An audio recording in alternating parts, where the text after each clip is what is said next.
Periodo de validez de un derecho de autor. La protección por derecho de autor varía, pero no dura por siempre. Depende de las leyes nacionales de cada país, la naturaleza de la obra y de quién creó la obra. En los países miembros del Convenio de Berna, el derecho de autor dura como mínimo la vida del autor más 50 años tras la muerte de este. Sin embargo, en muchos países, la protección por derecho de autor dura más que ese periodo mínimo. Por ejemplo, en Estados Unidos y otros países de la Unión Europea, la protección por derecho de autor normalmente dura la vida del autor más 70 años tras la muerte de este. Los derechos económicos pasan a los herederos del autor al fallecer este. Ellos se convierten en los titulares de los derechos de las obras del autor fallecido. Los titulares de los derechos siguen recibiendo pagos por la reproducción, traducción, adaptación, representación pública, distribución, emisión y comunicación al público de la obra durante el periodo de vigencia de la protección por derecho de autor, tras la muerte de este. Los derechos morales suelen durar lo mismo que los derechos económicos, aunque en algunos países duran para siempre, dependiendo de las leyes nacionales. Los derechos morales pueden a veces transferirse a los herederos del autor, que aseguran que el autor muerto siga siendo reconocido como autor de sus obras como tal y que su honor y reputación no se vean perjudicados por la alteración de sus obras. En el caso de obras creadas por más de un autor, el fin del periodo de vigencia de protección por derecho de autor se calcula a partir de la muerte del último coautor vivo. Puede transmitirse el derecho de autor. Los autores pueden decidir vender los derechos económicos de sus obras.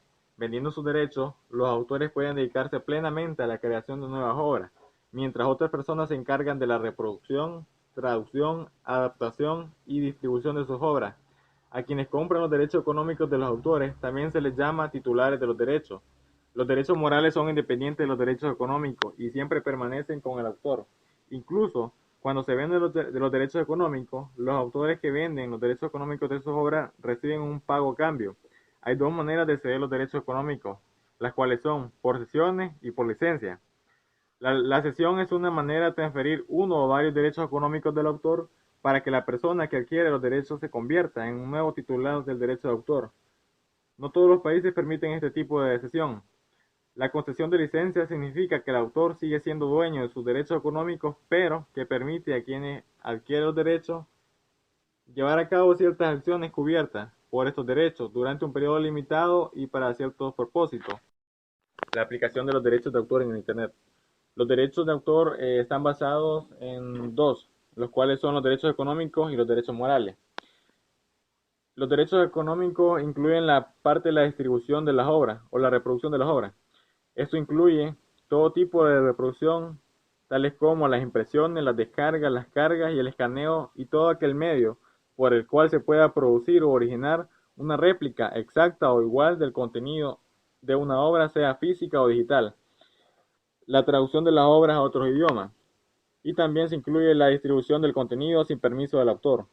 Los derechos morales. Uno de los derechos morales es ser reconocido como el autor de la obra. En ese sentido, es el derecho de paternidad. El desarrollador de la obra o del contenido puede decidir si incluir o no su nombre dentro de la obra. Caso de no hacerlo, permanecer en anonimato o utilizar un nombre ficticio. También incluye el derecho a oponerse a una modificación de su obra con la cual se pueda afectar la reputación del autor. Aplicación de los derechos de autor en el comercio electrónico. Debido a la instantánea de las transacciones, se puede omitir el conocimiento jurídico aplicado al producto u obra que se contrate. Es decir, el consumidor puede desconocer la legitimidad del derecho de autor del producto. El consumidor simplemente compra, adquiere y acepta las condiciones de contratación del proveedor. La modalidad como registros públicos, lista de cláusulas abusivas o prohibidas no son aplicables fácilmente al comercio electrónico. En materia de derechos de autor, un problema central es el registro de las obras protegidas.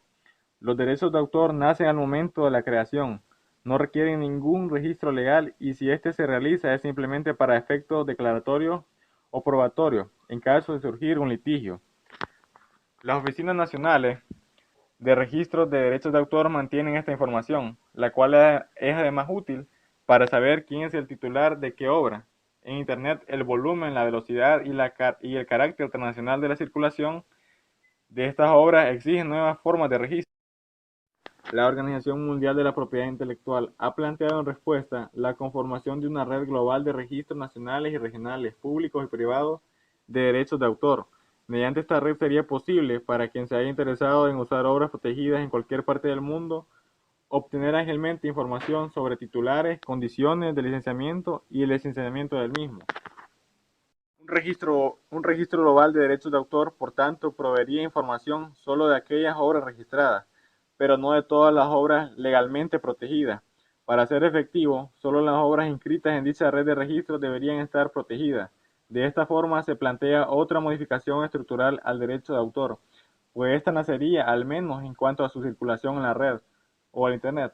Una vez registrado en alguna oficina local o regional, conecta a la red global de registro y esta se distribuye por medio del Internet.